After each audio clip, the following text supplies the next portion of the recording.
top, c'est parti pour faire une vidéo démonétisée sur YouTube, on adore. Salut YouTube, comment ça va? Ouais, je m'en fous que la vidéo elle soit démonétisée, on aime parler de cul et c'est aussi pour ça qu'on a créé cette vidéo. Cette chaîne YouTube même plutôt, parce que oui, cette vidéo est faite pour parler de cul bien entendu. Donc j'ai déjà fait une vidéo sur Es-tu obsédé du cul qui avait très bien fonctionné, tu m'étonnes. Aujourd'hui j'ai envie qu'on s'adresse un petit peu à celles et ceux qui se sentent plutôt coincés du cul. Parce qu'on en parle pas souvent, très souvent on a honte de dire ah je suis coincé du cul et tout, donc on le dit pas trop. Et pourtant, quelle que soit ta différence, je le dis toujours et je le répète encore, il faut assumer qui tu es, il faut assumer tes différences, parce que c'est ce qui fait que tu n'es pas quelqu'un de lisse et c'est surtout ce qui fait que tu es quelqu'un de différent, donc d'intéressant. Pour faire cette vidéo qui j'en suis sûre va être drôlement intéressante, je vous ai demandé à toutes et à tous, comme d'habitude sur Instagram, de me raconter vos histoires, etc. Donc pour celles et ceux qui me disent toujours oui Nadia, comment on fait pour participer à tes vidéos, je le dis en début de vidéo pour une fois puisque tout le monde me pose la question et que personne ne reste jusqu'à la fin de la vidéo. C'est sur Instagram que ça se passe, donc tu n'as qu'à venir me suivre et tu verras, je fais toujours des stories dans lesquelles je précise quelle vidéo je suis en train de préparer et c'est à ce moment-là qu'il faut m'envoyer ton petit message. Très bizarre de faire mon discours de fin au début de la vidéo, mais c'est comme ça. Étant donné que j'ai dit tout ce que j'avais à dire, je pense que nous allons pouvoir démarrer cette vidéo. C'est parti. On démarre avec Gertrude qui a une question tout à fait basique et en même temps c'est le cercle vicieux du coincé du cul. Je te lis ça tout de suite parce que c'est drôlement intéressant. Hello Nad, c'est Gertrude. Yo Gertrude, ça faisait longtemps. Merci d'abord pour tout ce que tu fais et tout ce que tu es. Merci à toi, ça me touche beaucoup. Voilà mon problème, j'ai 21 ans et je n'ai jamais eu de copain. Le souci c'est que j'ai peur. Je suis coincée du cul parce que j'ai peur d'aller vers les gens, j'ai peur d'aller vers les mecs, j'ai peur d'avoir à l'embrasser et tout le reste et de ne pas savoir comment faire. Ce qui est tout à fait normal puisque tu ne l'as jamais fait. C'est un cercle vicieux sans fin. Je suis coincée du cul parce que j'ai peur, mais comme j'ai peur, je reste coincée du cul. Peux-tu m'aider? Oui, je vais t'aider Gertrude, je suis là. Merci encore, plein de love, t'es la meilleure. Hashtag coinsos. Alors oui, hashtag coinsos parce que personnellement, j'aime bien ce mot. J'aime bien dire ah t'es coinsos à l'ancienne, voilà. Alors ma Gertrude, je comprends tout à fait ta peur. J'en parle beaucoup très souvent. Alors généralement c'est dans les vidéos style première fois où j'ose pas le faire. C'est des gens qui me disent ah j'ai jamais embrassé qui que ce soit, j'ai jamais fait l'amour, j'ai peur de ma première fois, donc premier bisou, première fois du sexe, j'entends. J'ai l'impression de vraiment tout faire pour que cette vidéo soit définitivement démonétisée. Au moins pour une fois elle sera démonétisée pour quelque chose. Et oui je radote sur la monétisation, ça va, c'est normal, j'ai les boules, d'accord? Donc ma Gertrude, tu as peur parce que tu ne l'as jamais fait, c'est normal. De la même façon que quand on apprend à marcher et qu'on a des bébés, on s'en souvient pas mais en principe t'as un peu peur de te mettre debout parce que tu sais que tu vas tomber sur ta couche et encore t'as ta couche qui t'amortit. Là t'es en mode ah trop cool, je vais m'envoler, c'est parti, je vais faire mon premier bisou et tu sais pas comment faire. Petite anecdote perso parce que je ne parle jamais de moi mais pour une fois je trouve ça mignon. Je me souviens très bien de mon premier bisou. Je me suis dit ah mais faut bouger les lèvres. Je pensais trop qu'il fallait faire ça. J'ai honte de raconter ça, mais en même temps je me dis que comme ça, puisque tu regardes ma vidéo, si jamais t'as pas encore fait ne serait-ce que ton premier bisou, tu sauras qu'il faut un peu bouger les lèvres. Voilà, après tu peux faire ton premier smack, ce n'est pas le problème. Bref, je m'égare. Donc c'est normal ma chère Gertrude, tu ne l'as jamais fait, tu ne sais pas comment en fait, t'as peur de mal faire. C'est un cercle vicieux, comme tu dis, mais il y a un moment où, comme je le dis toujours, en fait, le secret, je suis désolée pour le bruit des tu-du-du-du, il y a de l'action dans mon quartier. En fait, comme je dis toujours, il y a un moment où il faut sortir les doigts. Il y a un moment où il faut que tu te dises, allez, it's now or never, et je vais y aller. Parce que oui, évidemment, la première fois qu'il y a un mec qui arrive comme ça, ou une meuf d'ailleurs, qui arrive comme ça, qui se rapproche de ton visage, et toi tu te dis c'est maintenant, qu'est-ce que je vais faire? Oui, bien sûr t'as peur, parce que tu te dis bah voilà, ça y est, c'est maintenant quoi, et t'as pas le choix. Et si en fait, évidemment t'as le choix. Quand on dit qu'on n'a pas le choix, ça veut dire qu'on a le choix à méditer. Tu as évidemment le choix de soit tourner la tête, ce qui n'est pas très malin, parce qu'il y a un moment où il faut sauter le pas, soit de te laisser faire. Et de toute façon, quoi qu'il en soit, ce qui est bien c'est qu'on passe tous par là. On a tous un moment dans notre vie où on n'a jamais embrassé de mec ou de meuf, on n'a jamais fait notre première fois, et on a tous ce moment-là où cette première fois va arriver parce que c'est nécessaire, parce que c'est le cycle de la vie. Alors je vous vois venir à 1000 km dans les commentaires, non mais moi ça m'arrivera jamais, ni. Si, ça va t'arriver. Si tu suis les conseils de mamie Nadia, ça ne peut que t'arriver. C'est promis. Donc ma chère Gertrude, il y a un moment où il faut se laisser faire en fait. Je comprends que t'aies peur, mais il faut te laisser faire. Faut te laisser happer par le destin, j'ai envie de te dire. Maintenant, il y a un autre souci, c'est faire en sorte que cette situation-là arrive. Je me souviens de beaucoup de questions de nanas qui me disaient oui voilà, j'ai jamais embrassé un mec, ou j'ai jamais fait ma première fois, etc. Et quand je sens que possiblement je peux me mettre dans la situation où je vais faire mon premier bisou ou ma première fois, je fuis parce que j'ai peur. Alors, je comprends que tu fuis, mais en fait, il y a un moment où si tu continues de fuir comme ça, tu vas te retrouver à 20 ans, 30 ans, 40 ans, 50 ans sans avoir jamais fait ni ton premier bisou ni ta première fois. Il y a un moment il faut se lancer dans le vide et surtout que c'est une peur, oui, t'as peur de mal faire, t'as peur parce que évidemment tu ne sais pas faire, encore une fois puisque tu ne l'as jamais fait, c'est normal que tu saches pas le faire, mais c'est pas parce que t'as peur qu'il faut t'enfuir tout le temps. Quand tu sais que t'as trop dépensé des sous, t'as peur d'aller voir le solde de ton compte en banque et pourtant tu vas le voir parce que sinon tu sais que tu vas avoir des problèmes. Et bah là c'est pareil, quand t'as peur d'aller faire ton premier bisou, et encore c'est quand même vachement plus agréable comme peur que de celle d'aller voir ton compte en banque, et ben il y a un moment il faut se laisser happer par l'instant. Donc ma Gertrude, tu me dis c'est un cercle vicieux sans fin, je suis coincée du cul parce que j'ai peur, mais comme j'ai peur, je reste coincée du cul. Peux-tu m'aider? Moi, la seule chose que je peux te dire pour t'aider, c'est ose un petit peu. Laisse-toi porter vers des situations dans lesquelles tu sors de ta zone de confort. À partir du moment où tu n'as encore jamais rien fait, c'est normal que tu ne saches pas le faire. Peut-être dis-le, assume-le. Alors j'imagine que dans notre société actuelle, c'est compliqué à 21 ans de dire ben j'ai jamais embrassé un mec, j'ai jamais eu de copain ou j'ai jamais fait ma première fois parce que tous tes petits copains, toutes tes petites copines, ils l'ont tous fait et donc ils te regardent un peu en mode sérieux et c'est trop désagréable pour toi parce que déjà que t'as du mal à l'assumer pour toi-même, alors pour les autres c'est très compliqué. Mais il y a un moment, ma Gertrude, t'es qui tu es. T'as jamais fait de bisous, t'as jamais fait ta première fois. D'ailleurs je sais pas si t'as pas fait de bisous ou pas, mais admettons, tu es qui tu es comme ça, c'est ta différence. Et je sais que ça te paraît hyper compliqué de l'assumer devant les autres, mais en fait y a pas de mal à ça. T'es pas un ovni, t'es loin d'être la seule. Regarde les commentaires sous cette vidéo, t'es loin d'être la seule. Donc la seule chose que je puisse te dire pour t'aider, ma Gertrude, c'est laisse-toi porter vers des situations dans lesquelles tu sors de ta zone de confort. Si tu sens qu'il y a un mec qui commence à te draguer, laisse-toi faire. Si tu sens que son visage s'approche du tien, laisse-toi faire. Arrête de dire j'ai peur, j'ai peur, j'ai peur. Et si jamais par réflexe tu tournes quand même la tête, par exemple si le mec vient t'embrasser, rigole, fais de l'humour, montre que c'est juste que t'as trop peur. T'es pas obligé de dire que t'as jamais embrassé un garçon, mais tu peux dire un truc du style je suis désolée, c'est juste que je suis toujours trop stressée la première fois que j'embrasse un mec. Vas-y, refais cette fois-ci, je tournerai pas la tête ou n'importe quoi. Tu trouves un trait d'humour, quelque chose de sympa et de fun qui te ressemble et qui fasse que le mec se sente pas un peu humilié, parce que c'est vrai que si un mec prend la peine de faire le premier pas, ce qui n'est pas un dû aux femmes, d'accord? Les hommes n'ont pas forcément à faire le premier pas, tu peux le faire toi aussi. Bon, là, étant donné que t'as peur, tu vas laisser le mec faire le premier pas, bien entendu. Si tu le laisses faire le premier pas et qu'en plus derrière tu lui fous un vent, compliqué. Donc je parle beaucoup pour cette question, donc je vais m'arrêter là. Mais ma Gertrude, si tu veux t'aider toi-même, sors de ta zone de confort. Tu verras, laisse-toi faire, laisse-toi porter et tout ira bien. Alors c'est marrant parce que en faisant cette vidéo, je pensais vraiment qu'on allait parler de coincer du cul, genre au lit, vraiment je pensais qu'on allait parler de sexe. En fait, j'ai que des histoires de je suis coincée du cul, mais dans la vie. Après tout, pourquoi pas? Moi je vous propose, vous faites ce que vous voulez. On enchaîne donc avec Madeline, je pense que c'est son prénom, qui me dit je suis coincée du cul et je l'assume car j'ai eu des déceptions amoureuses trop grandes et donc j'ai du mal à me laisser aller vers les gars. Hashtag coinsos. Alors ma chère Madeline, j'ai eu il y a pas longtemps un rendez-vous sur mon site utilefutile.fr. Si jamais ça t'intéresse, ça te permet de prendre rendez-vous avec moi pour pouvoir me raconter ton histoire de cœur, à l'écrit, au téléphone ou en visio.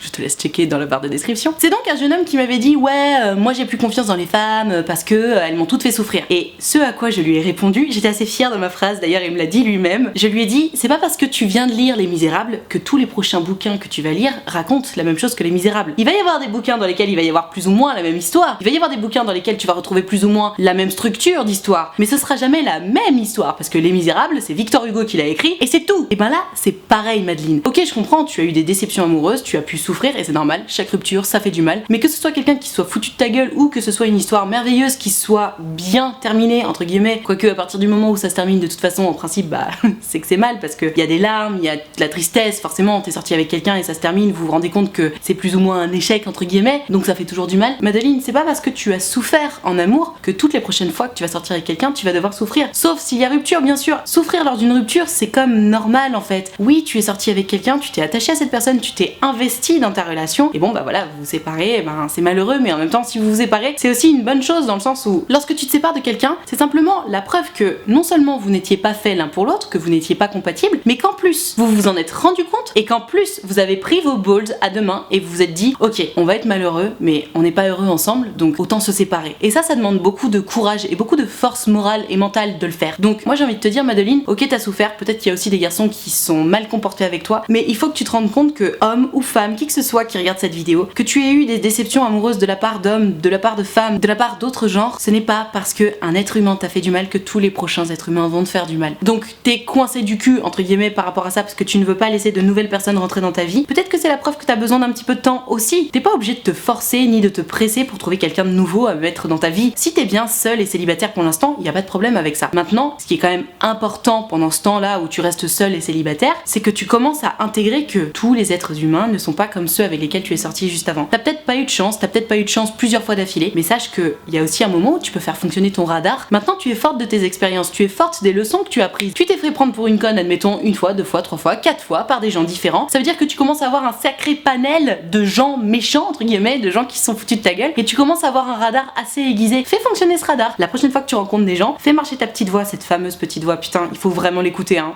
De plus en plus dans la vie, je me rends compte, il faut l'écouter, cette petite voix. Si tu sens qu'un nouveau mec que tu rencontres contre est en train de reproduire le même schéma qu'un autre schéma dans lequel tu as souffert, tu stops. Le problème de ces moments-là, c'est qu'il y a ta fameuse petite voix qui te parle contre ta curiosité. Tu sais, le truc un peu sexy qui fait que t'as envie de continuer à gratter. À toi de choisir, bien entendu, à toi de choisir si t'as envie de te prendre une claque dans la gueule ou si tu as envie de jouer la sagesse, bien entendu, c'est le choix qui te revient. Mais voilà, tout ça pour dire, ma chère Madeline, ce n'est pas parce que tu as souffert avant que tu vas souffrir demain. Ce n'est qu'une question de choix, une question de radar et une question de sécurité. À méditer. On enchaîne avec Gertrude, encore décidément, qui a une histoire bien à la con. Tu sais, les histoires où tu te dis mais pourquoi tu t'es lancé là-dedans? Je te lis ça tout de suite. Salut Nad, moi c'est Gertrude. Yo Gertrude. Je crois être un petit peu coincée du cul comme on dit dans le milieu, car là ça fait peu de temps que je suis avec mon nouveau mec, sauf que son meilleur pote à mon nouveau mec, c'est mon ex. Entre parenthèses tristesse. Oui, j'ai envie de te dire, c'est quand même ton choix. Tu as décidé de sortir avec le meilleur pote de ton ex quand même.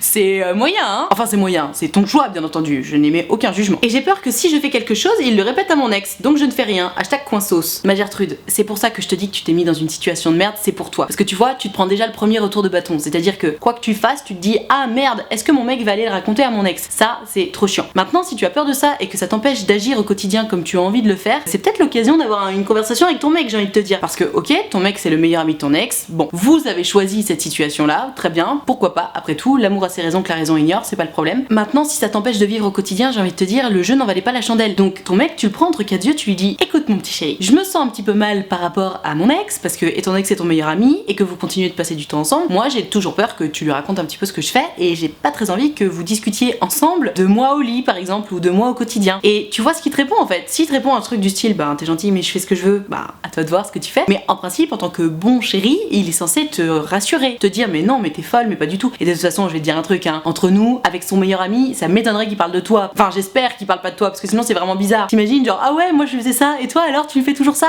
Trop bizarre, enfin personne n'a envie de parler comme ça de sa meuf tu vois. Quel que soit l'âge que vous ayez, d'ailleurs j'ai pas checké quel âge vous aviez mais. Donc ma Gertrude, je comprends tout à fait que tu sois un petit peu stress par rapport à ça, mais la seule façon de couper ce stress là, qui n'a pas lieu d'être d'ailleurs, c'est d'en discuter avec ton mec parce que en soi, le couple, c'est censé être un havre de paix et surtout c'est censé être votre jardin secret à vous. Personne n'a besoin de savoir ce qui se passe dans ton couple, que ce soit les meilleurs copains ou les parents ou la famille ou l'entourage. Tu racontes ce que tu veux de ton couple et le moins t'en racontes, le mieux c'est parce que plus il y a d'intermédiaires, plus il y a de gens qui savent ce qui se passe dans ton couple, plus ils se permettent d'émettre des jugements, plus ils se permettent de rentrer dans ta vie, d'essayer de fourrer leur nez dans tes petites affaires. Non, non, non et non. Ton couple, ça te regarde toi. Maintenant évidemment, si tu t'engueules avec ton mec et que t'as besoin d'en parler, tu peux en parler à tes copines ou à tes copains d'ailleurs. Mais attention à ne pas trop raconter ce qui se passe dans ta vie parce que c'est ta vie privée, c'est ton jardin secret, c'est précieux, ça vous appartient à vous et il faut aussi que ton mec, il adopte ce comportement-là, notamment avec son meilleur ami qui de toute façon est ton ex. Après, entre nous, je sais pas depuis combien de temps vous êtes ensemble, mais honnêtement, l'amitié entre ton mec et ton ex, j'y crois pas trop quoi. À moins que ton ex, il en avait vraiment rien à faire de toi.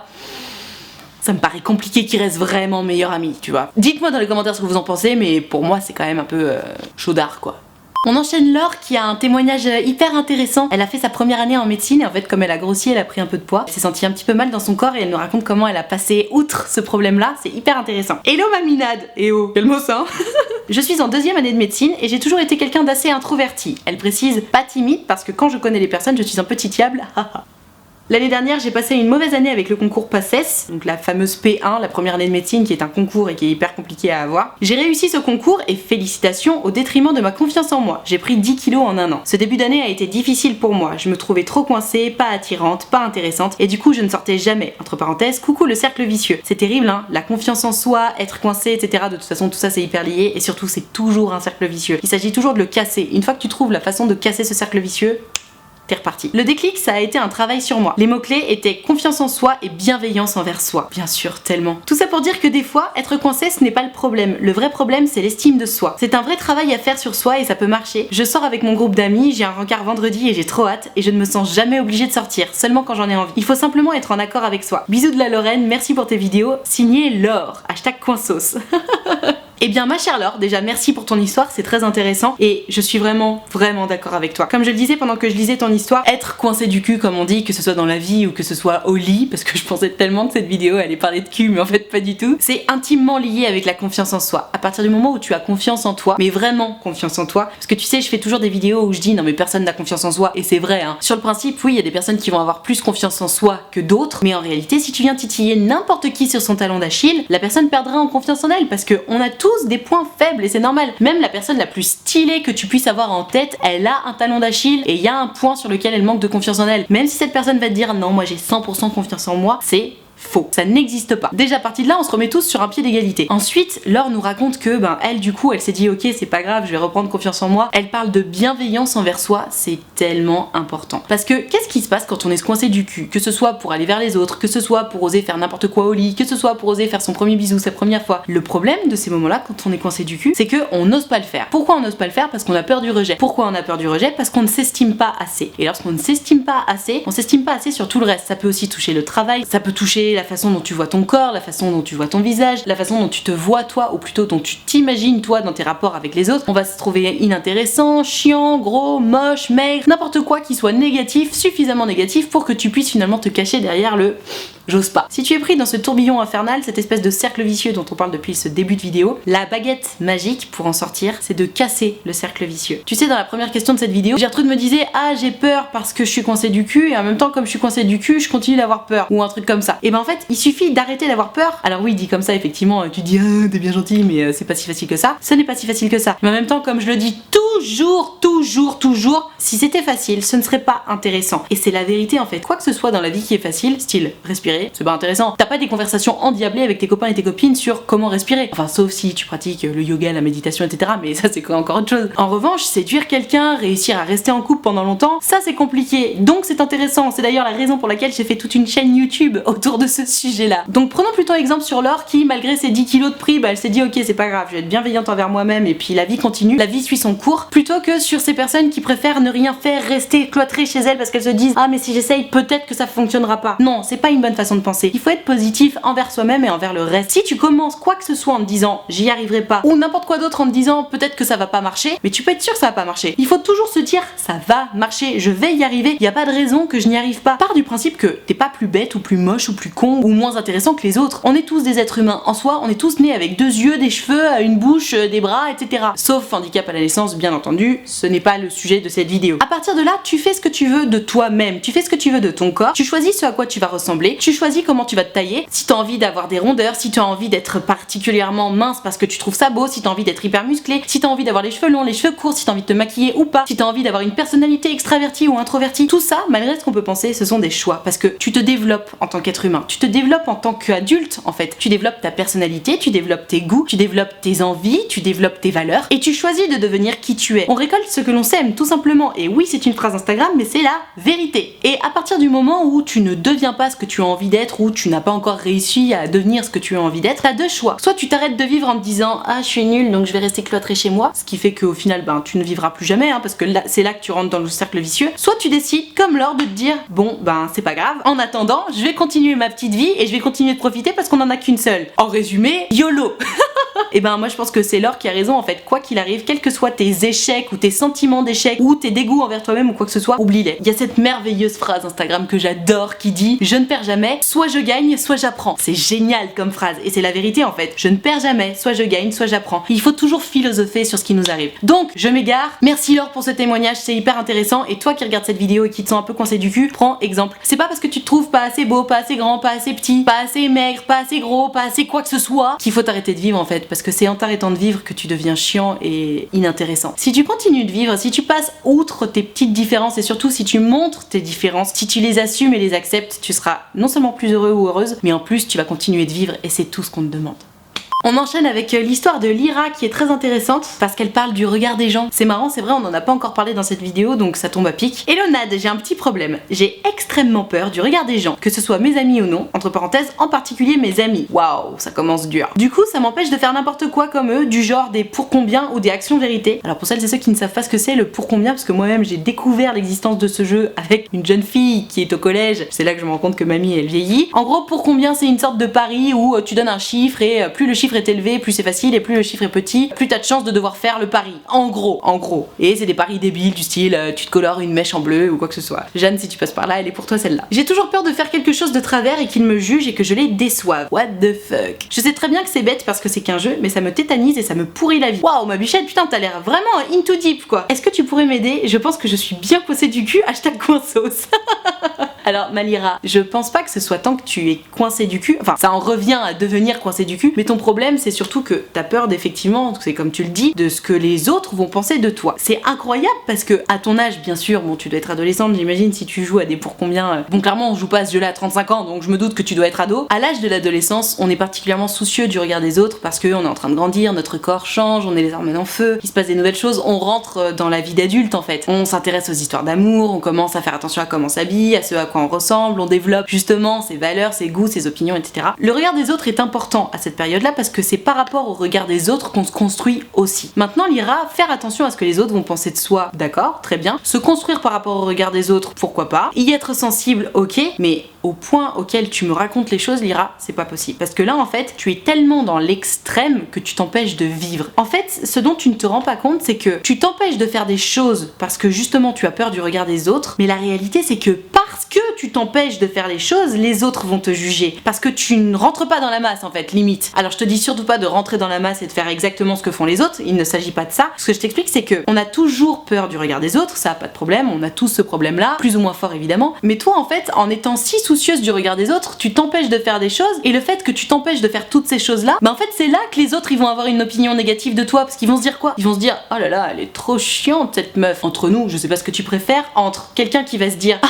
elle est complètement tarée, elle a fait ça, non mais n'importe quoi, et oh là là, elle est trop chiante cette meuf. Personnellement, je préfère qu'on pense de moi que je suis tarée. Maintenant, ça dépend de toi, bien entendu. Il y a donc ce paramètre-là où clairement, en fait, tu es complètement dans le faux. C'est comme si tu me disais, oh là là, j'ai envie de maigrir, alors je mange des bonbons. Bah, je te dirais, non, ma chérie, c'est pas comme ça que tu vas maigrir. Bah là, c'est pareil. Si tu me dis, oh là là, j'ai envie que les autres aient une bonne opinion de moi-même et que du coup, tu ne fais rien parce que justement, t'as envie qu'on ait une bonne opinion de toi-même, j'ai envie de te dire, ça va pas fonctionner, ma chérie, parce que si tu fais rien, les gens vont penser que t'es chiante. Et donc, ils vont avoir une mauvaise opinion de toi parce qu'ils vont se dire que t'es chiante parce que t'oses rien faire. Et surtout qu'en plus, à l'adolescente, c'est clairement le moment où on fait les fameux 400 coups, on fait que des conneries, etc. Je ne te conseille évidemment pas d'aller cambrioler une supérette, c'est pas l'idée. Mais voilà, lâche-toi un peu, quoi. Là, tu me dis que t'oses même pas faire des actions vérité et tranquille. Deuxième point, ma chère Lyra, la raison pour laquelle tu as si peur du regard des autres, c'est que toi, au fond de toi, tu ne te valides pas personnellement. Comme je disais tout à l'heure, le regard des autres, c'est bien, c'est important, très bien. On évolue dans une société, donc il faut aussi quand même savoir le supporter, pas de problème par rapport à ça. Mais en fait, la vérité, c'est que plus tu as confiance en toi, moins tu te soucies du regard des autres. Pour avoir confiance en soi, il faut s'aimer soi-même, il faut s'accepter soi-même et il faut être fier de qui on est. Ça n'a pas du tout l'air d'être ton cas, Lyra. Alors je sais pas si c'est physiquement que tu ne t'acceptes pas, je sais pas si c'est intellectuellement que tu ne t'acceptes pas ou autre, mais ce qui est sûr, Lyra, c'est qu'il va falloir que tu fasses un travail sur toi-même où, comme le disait très bien Laure tout à l'heure, il faut que tes nouveaux mots d'ordre soient bienveillance envers soi-même. Ce n'est pas parce que tu vas jouer à Action Vérité que les gens ne vont plus t'aimer, et surtout, en fait, ce que les gens vont en penser, on s'en branle. Ce qui est important, c'est ce que toi tu vas ressentir. Tu vas jouer à Action Vérité, admettons, il faut que tu ailles faire un bisou à un mec, il faut que toi ça t'amuse. Si ça ne t'amuse pas, ne joue pas à Action Vérité. Et pour le coup, là, si ça ne t'amuse pas, on s'en fout que les autres pensent que t'es chiante, parce que l'important c'est toi, et que tu passes un bon moment, et que tu fasses ce que tu as envie de faire. Souviens-toi de ce que disait Laure tout à l'heure. Elle disait, je sors quand j'en ai envie, je me sens jamais obligée. Et ben toi c'est pareil. Si t'as envie de jouer à Action Vérité, et ben tu le fais. Maintenant, si t'as pas envie de le faire, tu ne le fais pas. Mais attention, il y a une différence entre j'ai pas envie de le faire et je n'ose pas le faire, mais en vrai j'aimerais bien le faire. Si le problème c'est je n'ose pas le faire, mais en vrai j'aimerais bien le faire, fais-moi plaisir. La prochaine fois que tu y joues, d'ailleurs déjà tu vas y jouer bientôt, et ensuite fais le truc que tu n'oses pas faire. Ne serait-ce que pour te prouver que ouais tu peux le faire, que ouais toi aussi t'as des balls, et surtout pour que tu comprennes une fois que tu l'as fait que ben déjà t'es toujours vivante, et ensuite que bah c'était cool, c'était marrant, et que t'as passé un bon moment avec tes amis. Donc Lyra, comme je te disais, le regard des autres, ok, pas de problème, je peux comprendre qu'ils sont importants parce qu'encore une fois on vit dans une société où on vit les uns sur les autres, les uns avec les autres. L'image est de plus en plus importante, notamment avec Instagram, YouTube et toutes ces conneries dont j'ai fait mon métier, donc je sais de quoi je parle. Mais Lyra, ce qu'il faut surtout que tu comprennes, c'est que le plus important dans ton souci à toi, c'est la connexion avec toi-même. Rappelle-toi que tu as besoin de t'aimer toi-même, et pour s'aimer soi-même, il y a plein de façons de faire. Il faut faire attention à son langage, arrêter de dire des trucs du style ah putain je suis trop conne, ou alors ah putain je suis trop moche, ou ah je suis trop grosse, ou ceci. Pratique le langage positif envers toi-même, genre je me trouve très bien comme je suis, peut-être que je pourrais perdre quelques petits kilos, ou peut-être que je pourrais prendre quelques petits kilos, mais en attendant c'est pas non plus la fin du monde et je suis très bien dans mon corps. Oui je me trouve jolie, ou alors oui j'aime bien mes cheveux, ou alors oui j'aime bien mes fesses, j'aime bien mes seins, j'aime bien mes pieds, n'importe quoi. Pratique le langage positif sur toi-même, déjà ça va te donner une image positive de toi-même envers toi-même. Et encore une fois, c'est le langage intérieur le plus important, parce que si tu t'aimes, si tu t'acceptes tel que tu es, les autres vont le voir et le ressentir. Si les autres voient que tu t'aimes et que tu t'acceptes tel que tu es, c'est comme si tu montrais l'exemple à suivre, et donc ils vont suivre spontanément cet exemple là parce qu'ils vont se dire ah oh, putain bah si elle s'aime elle-même, évidemment je vais l'aimer. De la même façon que quelqu'un qui se déteste soi-même, tu le vois, tu le sens, et donc tu vas pas du tout avoir envie d'aller voir cette personne, parce que pareil, cette personne là montre la démarche à suivre. Puisque je ne m'aime pas, bah franchement viens pas essayer de m'aimer parce que ça va être compliqué. Bref, Lyra, fais-moi un grand plaisir, apprends à t'aimer toi-même, apprends à t'accepter tel que tu es. Lorsqu'on te fait une vanne qui te plaît pas sur ton physique ou sur qui tu es, n'hésite pas à répondre en disant bah non, moi je m'aime tel que je suis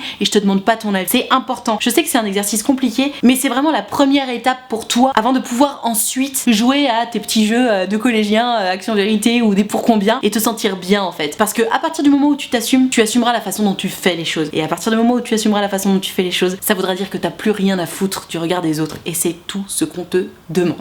Voilà, je vais m'arrêter là pour cette vidéo sur je suis coincée du cul. Encore une fois, je ne m'attendais pas du tout à traiter ce sujet-là. Mais pas de problème, j'ai entendu vos demandes. Du coup, c'est plus une vidéo sur la confiance en soi que sur coincée du cul. Merde, je vais être démonétisée pour rien.